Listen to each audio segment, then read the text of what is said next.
I'll try to keep this really brief. I've been asked to introduce Mr. Dunbar, so this will only take a minute. I'd like to ask everyone a favor for the Dunbars. Since everybody knows them, and they might not remember everybody right away, they're going to have to look at your name cards sometimes. So just as a kind of a gesture of courtesy, when you approach all your friends whose faces you know well, first glance at their name card and then say hello to your dear friends. That way we'll have everybody doing it, and nobody will know who really remembers each other's name. Okay. So this is kind of fun. This is, I'm not sure where this comes from. It came from the internet. Somebody said it was Wikipedia. Somebody said it was Baha'i International News Service. It's a summary of Mr. Dunbar's life, and I just want to read this real quick. Mr. Hooper Dunbar served in Haifa from 1973 when he was called to the Baha'i World Center as a member of the International Teaching Center until his retirement in March 2010. He was first elected to the House of Justice in 1988 and then elected to successive terms. That is so accurate and doesn't tell the story at all, which is, typical of official releases. And that's why I get to talk today, because I really want to tell a story if I can really quickly. And I have to tell you, one of the frustrations growing up as a Baha'i is that we didn't have any sense of context for how new the faith was and how fresh these institutions were and how much everything was changing before our eyes and how experimental everything was. We thought there had always been auxiliary board members, there had always been counselors, the House of Justice had always been there, and these things, the feast had always been a little boring. This is just the way it was, right? So what I'd like to do really quickly, if you really want to get the best out of the Dunbars, you have to understand what generation they came from, what motivated them, and what the center of their life's love is. And so I want to back up a little bit and kind of tell a little backstory. It's a little unconventional, but I'd like to start the story from Shiraz in 1844. Okay? And it's not really a joke. There's two pivotal kind of events that defined the generation that the Dunbars grew up in, or really they served their beginning Baha'i life in, which was the 10-year crusade period. And of course, the initial period I'm referring to is the day in Shiraz when the Bab had his 16 letters of the living. Tahiri couldn't make it, and Mullah Ali Bastami was already getting pummeled outside of Shiraz. He had the other 16 gathered there, and he gave them a mission, a specific mission. Now, they had been coming and listening to the Bab every day. They were students of the Bab's faith. They had been studying under Sheikh Ahmed and Sayyid Kazem's school. They were deeply knowledgeable. They were in love with the Bab. They would do anything for the Bab. Yet this day was important, because this was the day when they became the Dawnbreakers. They went from being students and apostles to having a mission. Okay? And the Bab gave them very specific instructions, and he sent them out to all corners of Persia. And because of this mission, and because of their passion, they, in 2 years' time, they effectively spread the message across Persia, and did what the Guardian described as creating a wave of passionate inquiry across the entire country.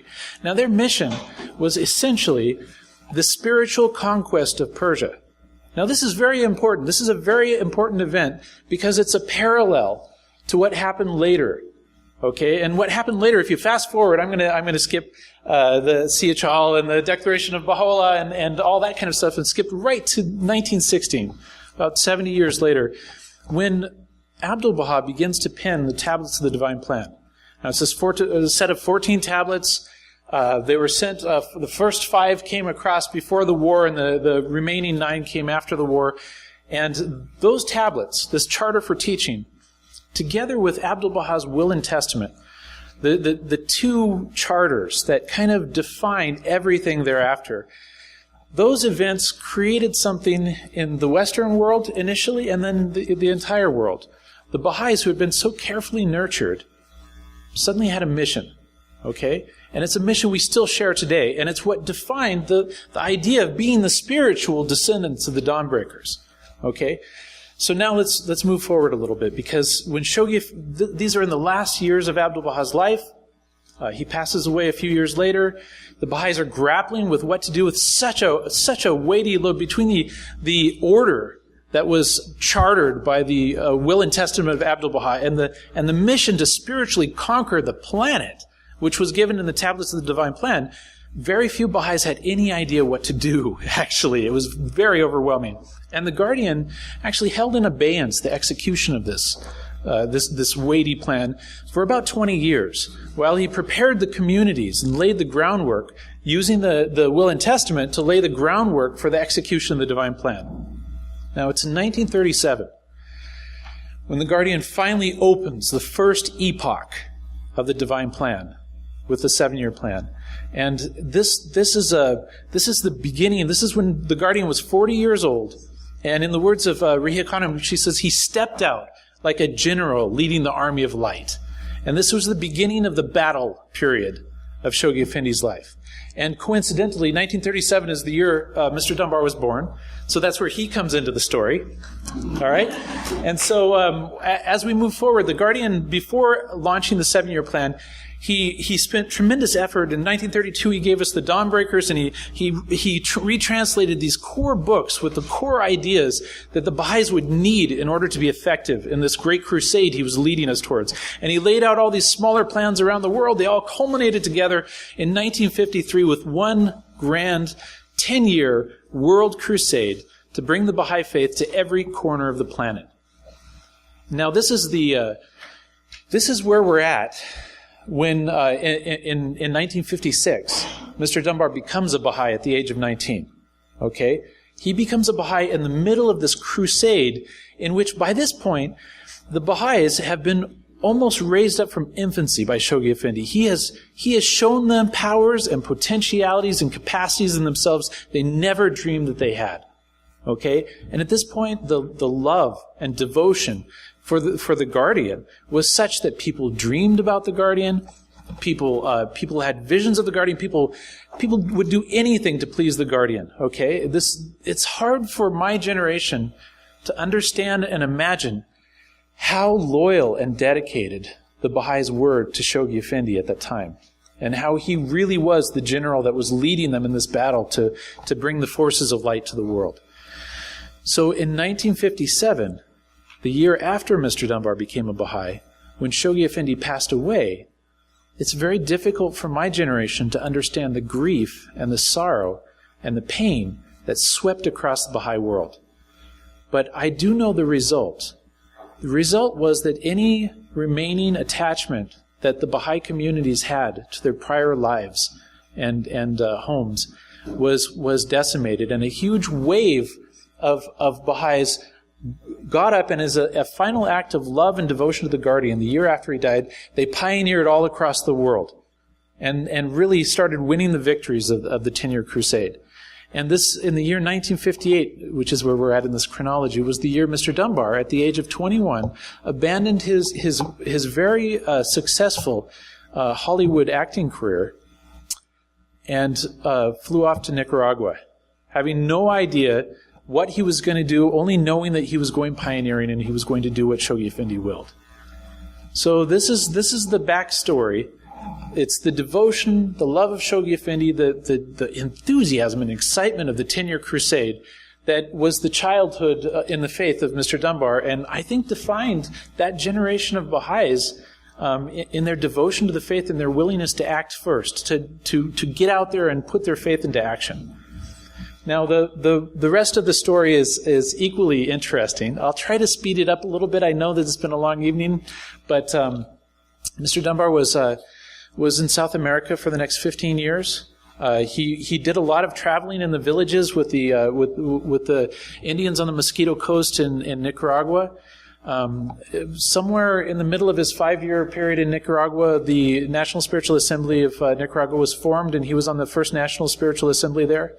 In 1963, now this is his 5th year pioneering, in 1963, he traveled with the National Spiritual Assembly of Nicaragua to Haifa for the first election of the election of the first Universal House of Justice. Again, the message doesn't mention that it was the first Universal House of Justice, which is really neat because the first election of the first House of Justice was done in the Master's house. You can't imagine it having room, but apparently Rehia Khanum had the doors taken off all the rooms and it was opened up, and all of the National Assembly members crowded into this historical room to cast the votes for this historic vote for the historic formation of this historic body. And of course, I'm from Alaska, so I have to say, the Alaskans went first. It was alphabetical. So Don Anderson was supposed to be the first person to cast a vote for the first Universal House of Justice. Unfortunately, he did this thing Baha'is do, when they get up and there's a crowd, they say, "Oh, well, please, please," right? So Howard Brown slipped past him, and forever will Howard Brown be remembered as Elbows Brown. Yes. And this is very recent, okay? So Mr. Dunbar had already been traveling on behalf of the Hands at the time. Had already, during the time of the Hands, they'd been having Mr. Dunbar travel because he was working so closely with the indigenous peoples in Nicaragua. He then was traveling through Canada and the U.S., meeting with the tribes and meeting with indigenous peoples in North America.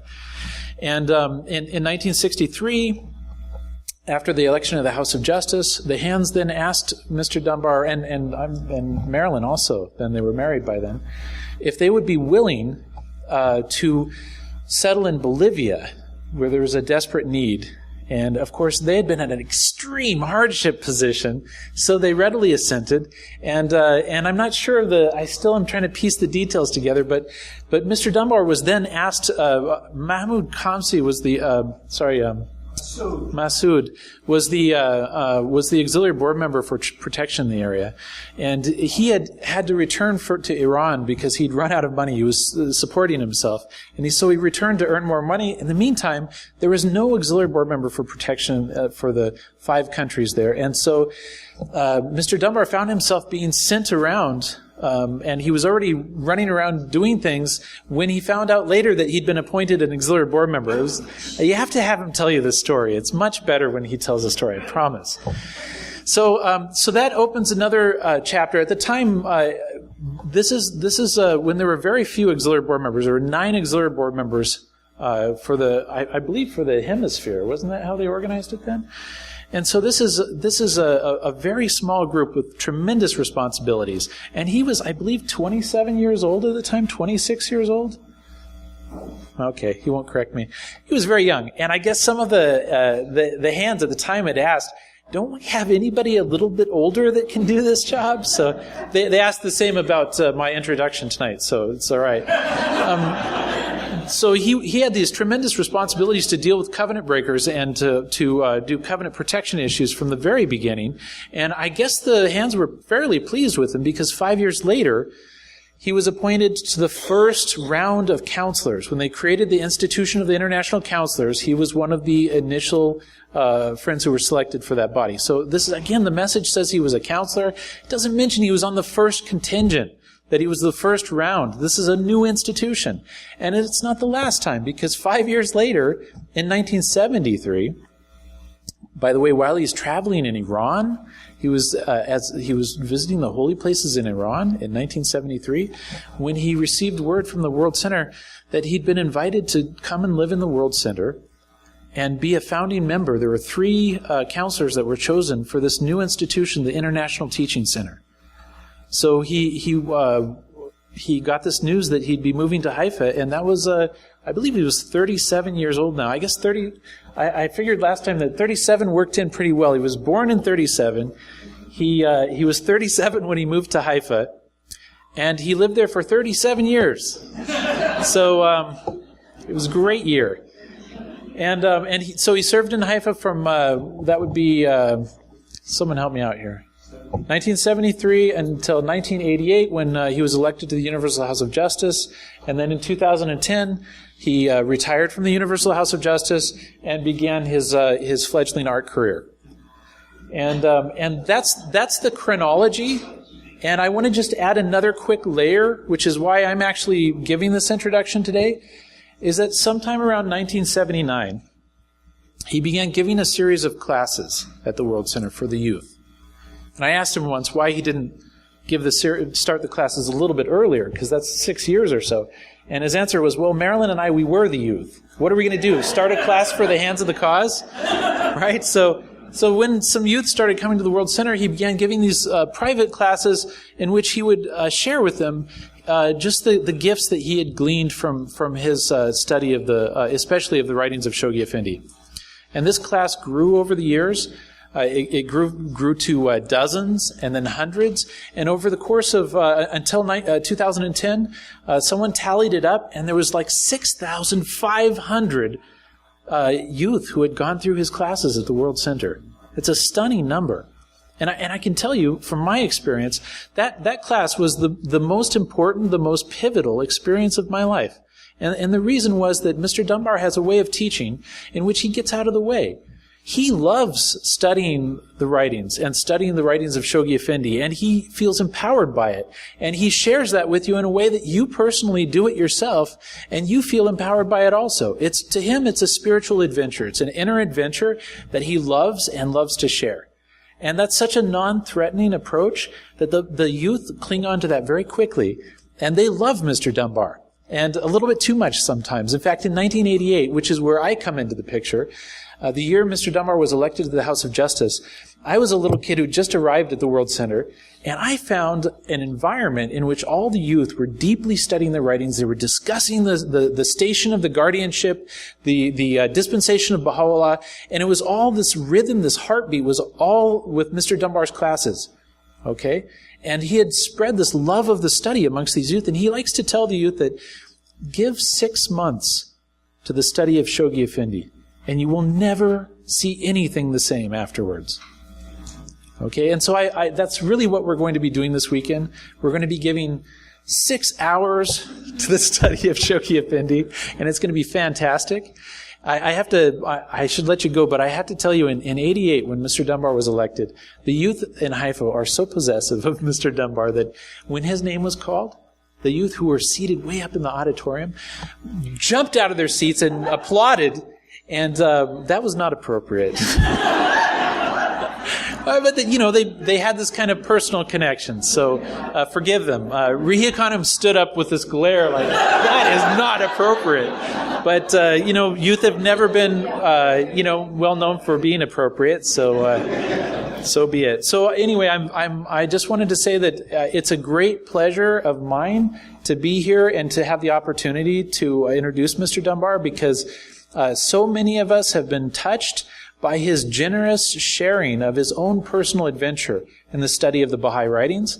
And he does it in a way that doesn't feel the slightest bit scholarly or academic. It really makes you want to take part in it. And I think that's a great gift. And I have lots of other stories, but I encourage you to take advantage of Mr. Dunbar when he doesn't look too tired. Grab him and have him tell stories. He has so many wonderful stories. I mean, Marilyn does too. Ask Marilyn about her mother's exploits in teaching in Honduras. Okay, it's amazing. So this is a real gift, and I just as an example, I in my life got a chance to shake hands with William Sears once. Okay, my little brother will never have that opportunity. The distance. I live on the edge of the generation that was the last to see the hands of the cause living. Okay? Mr. Dunbar is the last human alive to have attended a conclave of the hands. Okay? Our own ignorance of the significance of these events is the only thing that limits us from taking advantage of this weekend and asking really good questions. So I encourage you all to dredge up the good questions, corner him. I might not be giving this introduction next time. Thank you very much, and Mr. Hooper Dunbar.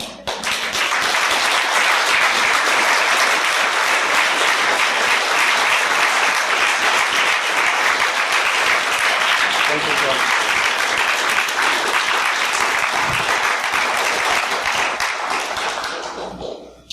You know, when you go to the movies, they show these coming attractions, and everything about what's going to happen in the movie is exaggerated, and then you go to see the movie and you say, "Wow, well, that was so different," you know. So having you been told how I will give this weekend and how much you're going to enjoy it and everything, I hope you'll all be patient. The second thing is I remember William Sears himself one day was with him in a group of people in Central America, and he said, you know, that these Baha'i conferences are especially good for developing your eyesight. You see, because, you know, you come up and you meet somebody who, you know that from the way they speak to you, you know them, and you can't look at the card. So you have to look at them in the eyes, and at the same time you have to try to perceive what their name is on the card. He said the other best thing you can do is, he says, take out a pencil and drop it, and you go down, and as you come up, you read the card. You know, oh, so nice to see you, Sarah. So we're involved in that this weekend too. Well, I'm sure our eyesight will all be improved. Now, how you do all of this, years and years of what was described by Chad, in 6 hours, I don't know, but we're going to try.